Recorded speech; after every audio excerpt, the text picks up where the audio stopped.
This week I learned I spend way too much time obsessing over a sport that won't have a game played for about another 100 days.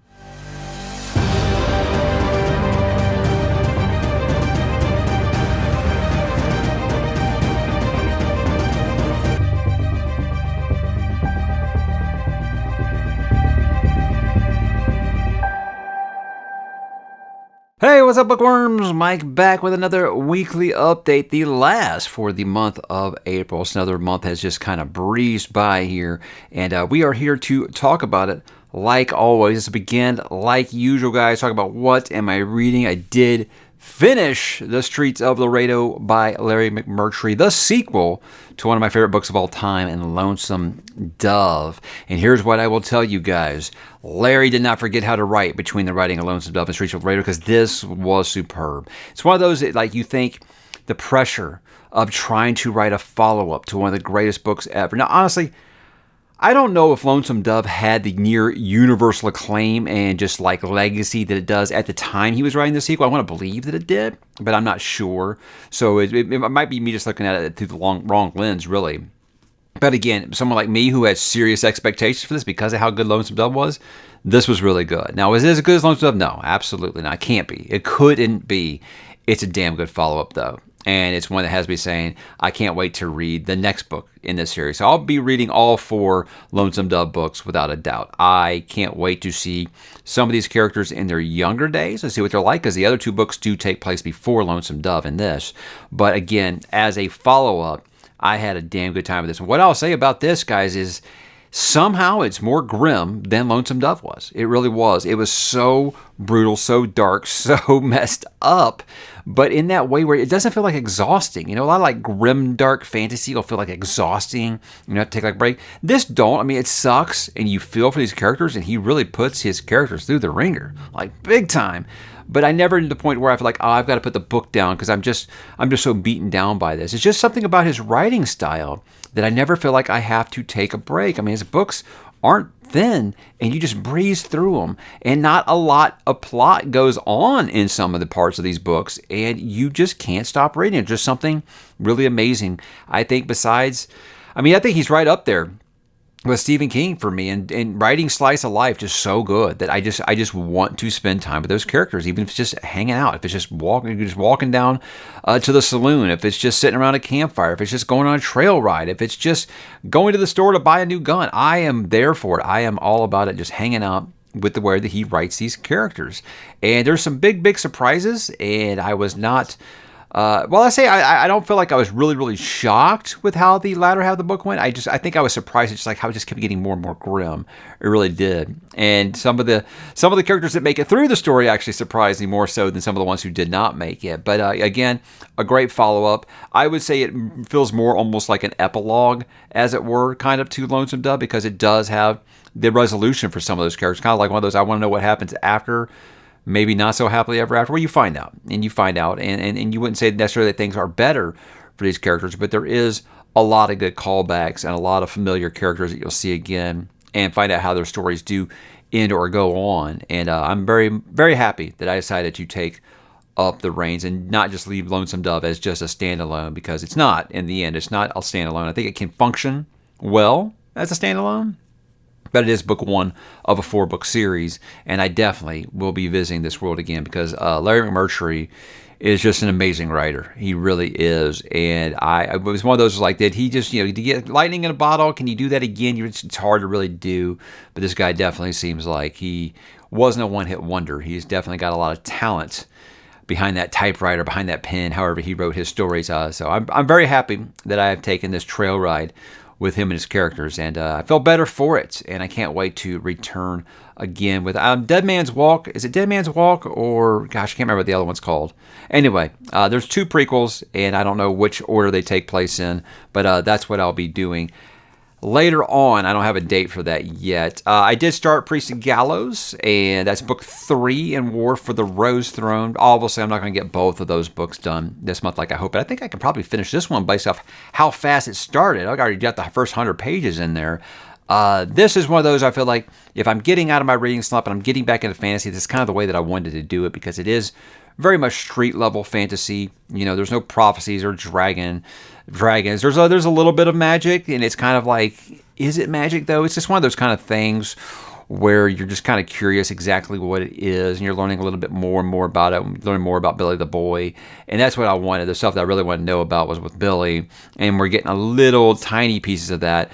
But just seeing that the way that book 2 ended, if you think you've got it figured out the way it's going, the first 10 pages will be like, nope, not so fast, my friend. But I'm liking the way that it has started. Very much feels like we're dealing with a little bit of conspiracy, a little bit of cover-up, and things that do happen to go on at Imperial Court, and I'm here for it. I actually am liking it quite a bit. I'm looking at Thomas the way that he was in Priest of Bones, looking where he is now. He's taken quite a journey, and those character relationships, some have kind of fizzled out. I wouldn't say quite to the point of no return, and some unexpected alliances have continued to grow in the right direction. So it's one of those where it's a series that's very dark, and I think that it's probably going to be one where it's not going to end happily. I know that. But as far as where it's going, I have no idea. But I'm definitely along for the ride. I'm enjoying it so far. And I can't recommend this series enough to people. They're really not that long of books, and they're quick reads. But like I said, you be careful because there is content warning. Has some really, really brutal stuff in it, like really brutal, like almost to the point where it's just gotten like casual. It's like, oh, somebody died again. Oh, well, But again, it's never in a way that you feel desensitized to it. It does matter when they happen. And I've been surprised so many times with that series already through 2 1/4 of these books so far. And I don't imagine that the rest of the way is going to be any differently. So I'm excited to continue and finish that up this week. That leads me to what am I going to read? Obviously, I will finish that. Then I'm going to move right into the finale with Priest of Ground. So it really is a back-to-back read for me. I've been doing that with a lot of series. I did that with the end of The Expanse, the end of Realm of the Eldlings, where I'm reading the final 2 books together. I think that's the best way. Because something my wife and I do is when we're watching a series or a season of television is we always try to watch the last 2 episodes together. Why is my device making that noise? Gotta love it when it does that when you're recording. And then you ask her to play the notification. She says you don't have any notifications. Great stuff in it. Way to go, Amazon. Way to go. But I'm excited to resolve that series here and then move into some sci-fi, guys. And that will be Disquiet Gods by Christopher Ruocchio. Like I said, with that one, I wanted to make sure I was out of my reading stuff before I started, because with Sun Eater, I always do like to take small bites, because I do think you got to chew your food when it comes to a Sun Eater book. At least I do, because there's so much going on, so many moving parts, and I just want to make sure that I understand everything the way that it's meant to be understood. And with me in a Sun Eater book is I love to take my time with it, because it's just such beautiful writing, obviously. But again, you just have so much going on, so much more of a heavy read than a lot of these other books I've been reading. So that'll be my first test in getting back into, post-reading slump and hitting some heavy sci-fi. And Christopher obviously is, he's 5 for 5 so far. I haven't read the short story. Sorry, Christopher, I'm awful. But I do know that a lot of people have said Disquiet Gods might be their favorite one. And, I saw Petrick post a video about this the other day, and I was like, for 4 years now, I've been begging Petrick to read this series. Now he has passed me. So the student has become the master, as we all knew that would be the case. But excited to return to that world, see what Hadrian's up to after the events of Ashes of Man, and can't be anything good, but that we will see. We will see, because, Half Mortal always has some surprises up his sleeve, and I can't wait to see how Christopher resumes with that character. If I feel like I'm getting bogged down a little bit, I've got The Color of Magic, Terry Pratchett. I'll be taking my first dive into Discworld. Kind of have that as kind of like counter programming in case I want something light combined with something heavy. That's kind of the way I did it the whole time I was reading Wheel of Time. I'd always have a Dresden Files book to kind of detox or decompress between each book. So that's kind of my plan right now. If I like Discworld, that is the plan, is to use it as kind of my palate cleanser or my counter programming, as I put it, if I'm reading something else a little heavy. So that is the plan, but I doubt I'll be getting all that in within the next week. But that is kind of what I have on deck here. How about this week on the channel? We did get a couple of things out there. I did talk about my reading plans for the month of May, and it's quite an eclectic mix, I would say. Anyone else find the word eclectic is fun to use as I do? I just think that I wanted to make sure I didn't have the same pitfalls, just reading too much of one genre back to back to back, because I feel like that is how you start to burn out a little bit. So I make sure I keep like a little bit of a mix going in there. Add a thriller sometimes, add a horror, add some sci-fi. This book club deal that I'm going to be doing with BellTube and Philip Chase and Talking Story. We're going to be doing Simon Jimenez, The Vanished Birds. A story that a lot of people are like, I'm so glad you're reading that. I don't think you're going to like it, but I'm so glad you're reading it. So thanks for the vote of confidence, you guys. Yeah, that's exciting to kind of add some new things. Maybe get out of your comfort zone every once in a while, something I like to do. That's what prevents reading slumps and trying new things and reaching a new audience maybe. That's always a lot of fun for me. So that and there's some other things. And like I said, I talked about Discworld for the first time. And Discworld is something that people have been begging me to do since I first started this channel. So I'm excited to be dipping into new terrain and having a TBR, which like I said, makes me a nervous wreck. It makes me a nervous wreck to be like, I don't know what I'm reading next month. And it starts in like a week, but it is kind of freeing a little bit. I feel like I am a little bit liberated. I'm actually able to say, you know what? I want to read that next month, and I can. I have the room to do it. So Brian didn't ask me to be a part of that group. I'm like, I just don't have the time, man. It felt good to be able to do that finally. So I'm happy that is going to be happening. I also talked my next episode of Into the Multiverse as I'm getting kind of caught up because I got back to doing the rereads. So I did finish Dreamcatcher, but I want to kind of do a couple of Richard Bachman stories first. I did Long Walk, and now I did Thinner. And Thinner is just, I think it's one of my favorite Stephen King books, or it's my second favorite Bachman book. But it's just one of my favorite books that King has written. I just have such a great time with that because he just writes such an incredible friendship story. And you just think that a book like this has no business having this good of a friendship story in the middle of it, really. And it's just one of those that you look at and you're like, these are just not very likable people. Like The Sopranos. It's like watching The Sopranos, I think. You're like, these aren't very likable people, but yet I'm on their side. I really am rooting for them. I want them to win, So it's such an incredibly unique book. I feel like a lot of people have put negative connotations to it because they saw the movie and they didn't like the way that the movie was done. And I think that there's some things about that movie I like quite a bit. But, the masses think that movie is just absolutely dreadful. And they've kind of associated that with the book and said, oh, well, the book must be the same way. I think they're different entities. I think maybe the movie, I have a blind eye for it because Joe Mantegna is just so great as Richie the Hammer. And Richie the Hammer is like one of my favorite secondary characters in the entire multiverse, and he just plays it so damn good that like retroactively in my mind I've put Joe Mantegna into my headcanon now as that character because he was so good as it. But I don't know, that's like it's okay, like sometimes you have those movies that are like they're bad but you love them anyway. Thinner would be one of those for me, but I think it's because I love that source material so much. But it's been fun to go back and talk about some of these Bachman books. And before I get back on to doing my rereads here and back into the multiverse, this month we'll be doing You Like It Darker, Jaime and Fuego and I, the horror channel, and Hail to Stephen King. That should be a lot of fun because anytime I get a chance to talk to Jaime, I feel like I'm learning something. When I can learn more about Stephen King than I already know, well, that's a good day. It really is.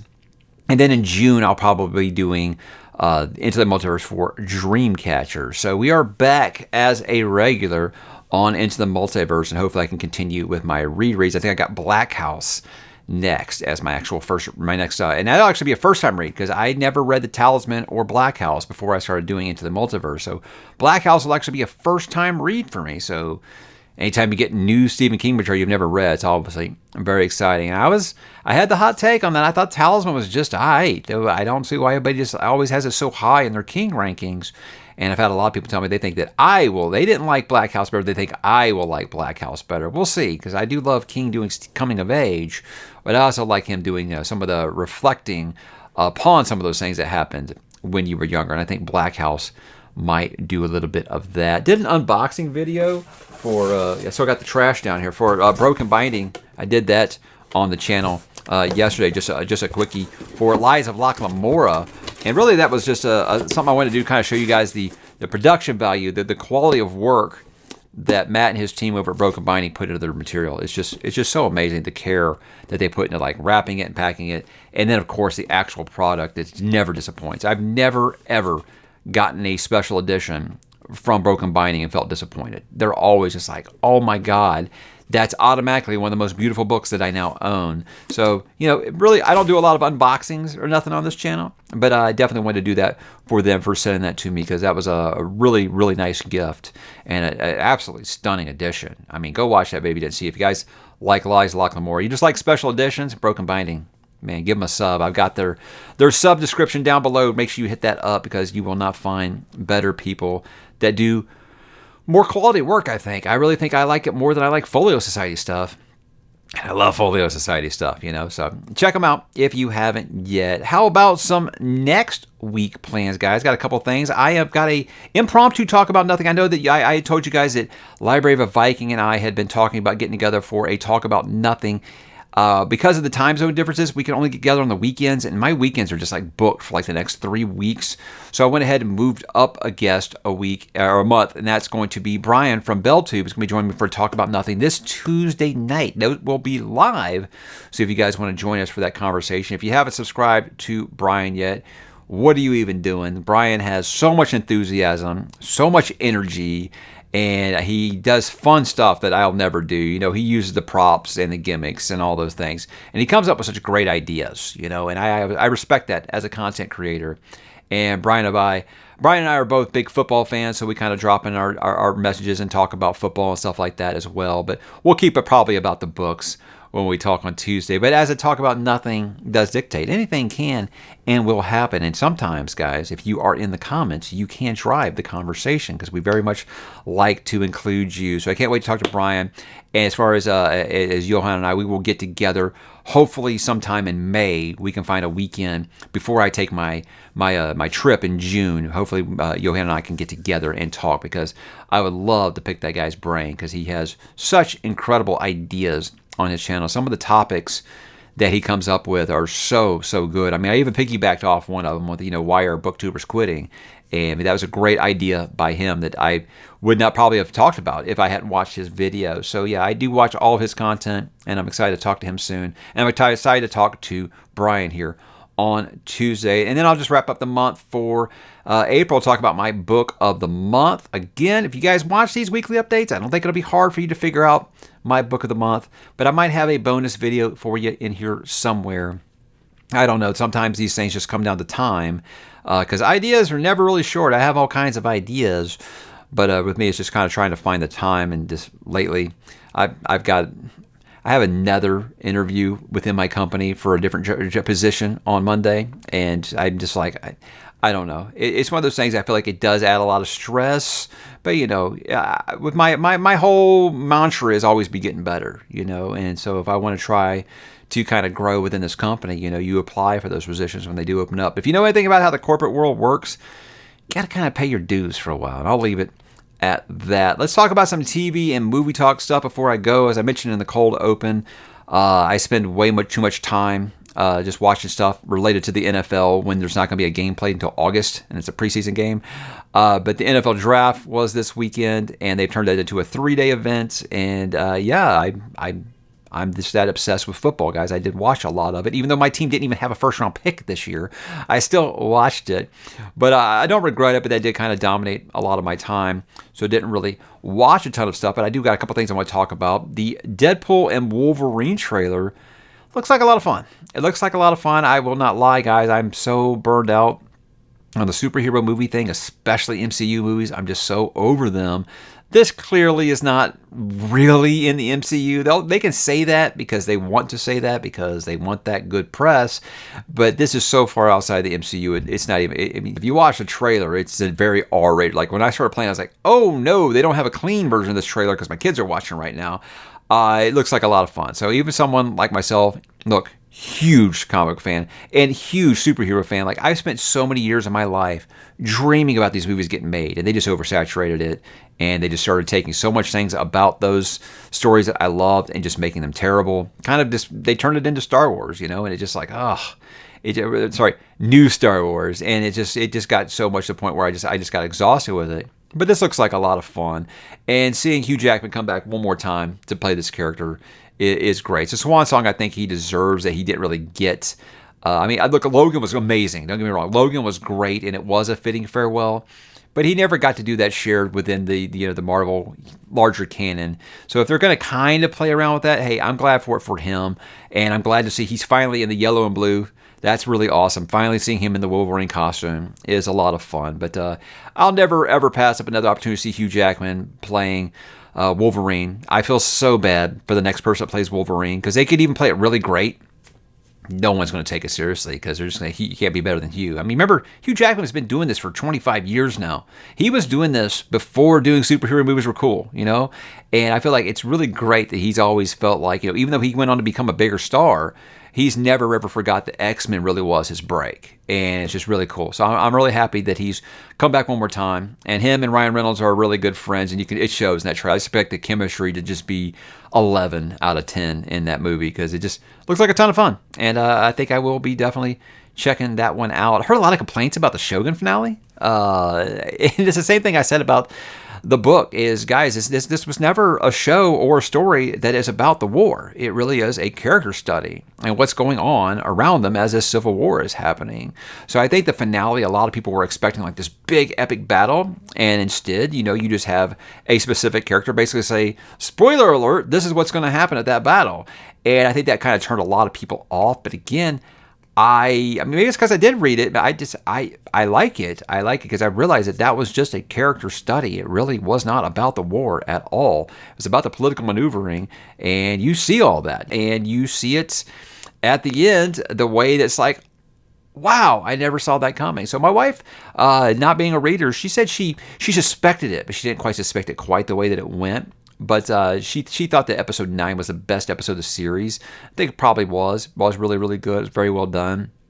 But overall, I just think it was a triumph. It's one of the best book adaptations I've ever seen. And I implore you guys, please, if you love the series, check out the book. I think there's even more in there. Because if I had one criticism of the series, it would be that it felt rushed compared to the book. Because there's so much time that the book just spends. Like I know in the series, it kind of looks like, really, so Blackthorn just kind of learned Japanese in a couple of days, huh? No, it was a span of time. The show was just kind of bad at saying how much time had actually gone by.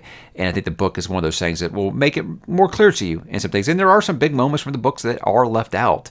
But I hope that you guys will check it out. And I hope that this being such a resounding success will be something where they're encouraged to actually go ahead and make either, I think Gaijin would probably, it's one I've heard would probably be the best idea to adapt next. But I just hope that these same showrunners, since they show so much love and care of the source material, I'm hoping that they will be the ones that say, well, we want to do another James Clavell book within the Asian saga, because that will encourage me to pick it up and read it sooner. I think that's what's up. It will definitely happen. And it's so hard to find creators who care about the source material these days when it comes to adapting it. And that's really something that you can't really look past. It's very important. And I'm glad that they got it for Shogun. And I hope they will get it for something else. But that's really my week, guys. Not a lot happening on the TV and movie front. Got a couple things there I did definitely want to talk about. We finished Fallout as well. So we're actually kind of just chilling now until I think we're actually going to watch 3 Body Problem next. I think that's what my wife and I are going to actually do next. So we prepare to have our brains melted from what I understand. I can't wait for it. So how about you guys? What was your week like? I'd love you to drop in the comments. Let me know what you're watching, what you're reading, what you're listening to, and what you're playing. So hit me in the comments, guys, and I will talk to you there.